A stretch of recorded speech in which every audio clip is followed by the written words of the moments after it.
What's up, guys? Welcome to another episode of Jackwagon Garage. Obviously at the shop again today. We're going to be working on our STI, the 05 STI. If you see the video a couple of months ago, we picked up an 05 STI. Has a bad motor.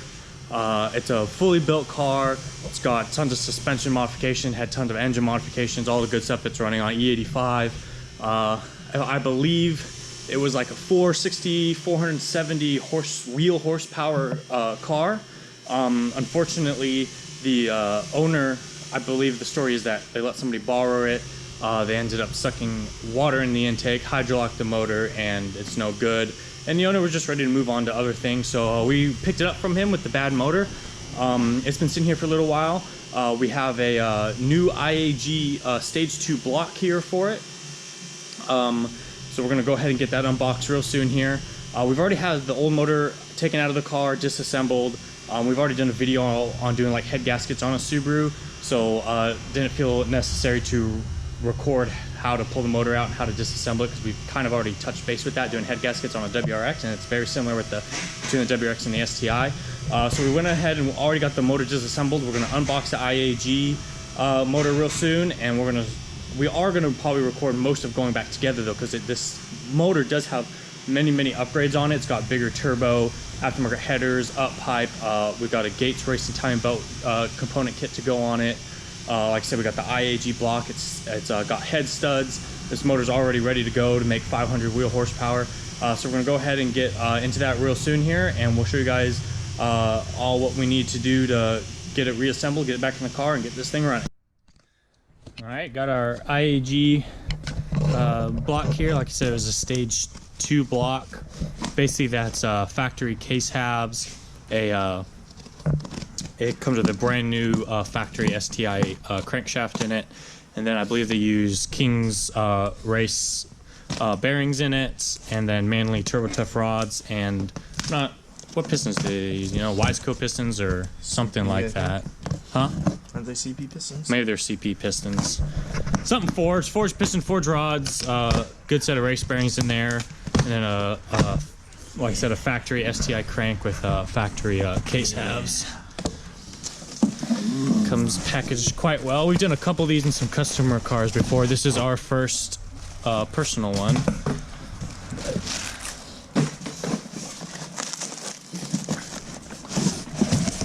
Ooh. Shiny.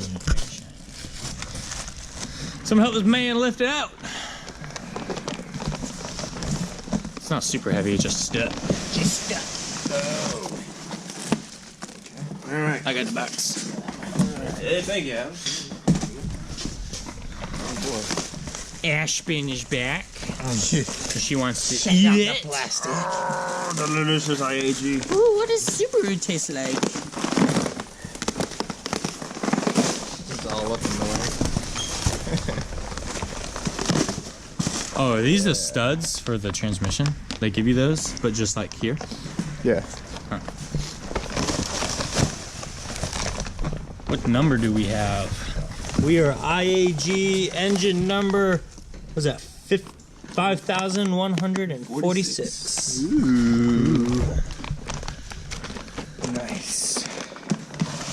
Now we're gonna get this unbagged and we'll get back to it. All right, we got the IAG up on the motor stand here. See the nice shiny pistons in there. The nice honing marks on the cylinder walls.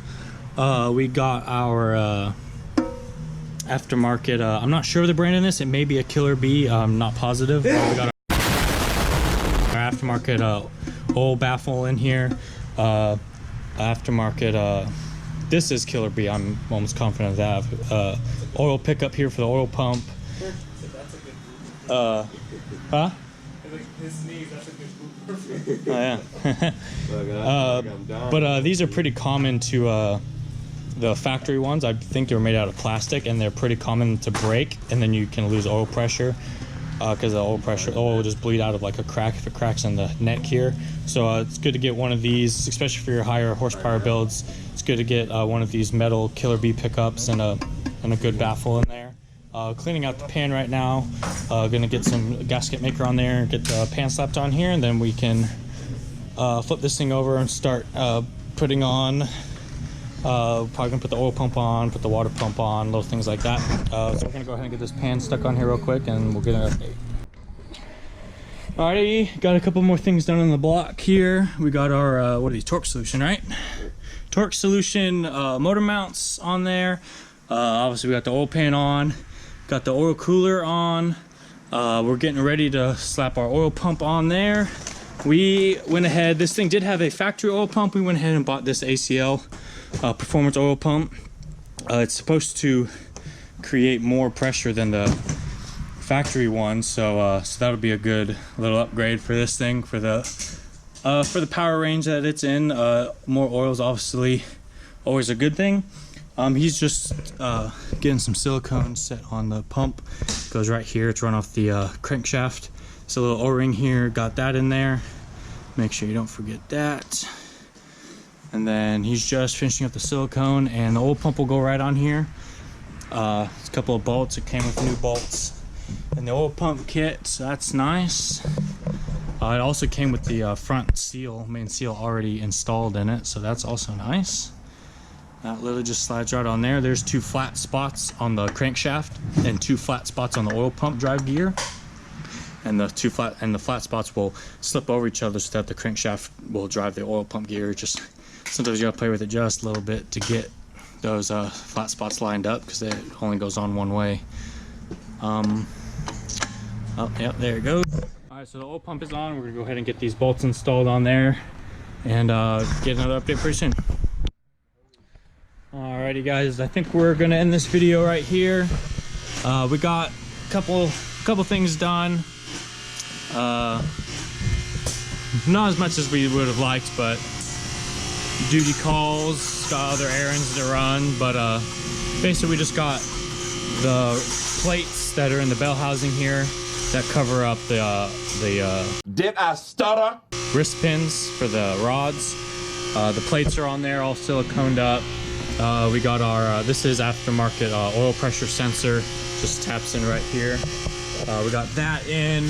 We got our factory oil pressure sensor in. This one would run the light on the dash. This one goes to an actual gauge in the car, so that's nice to have.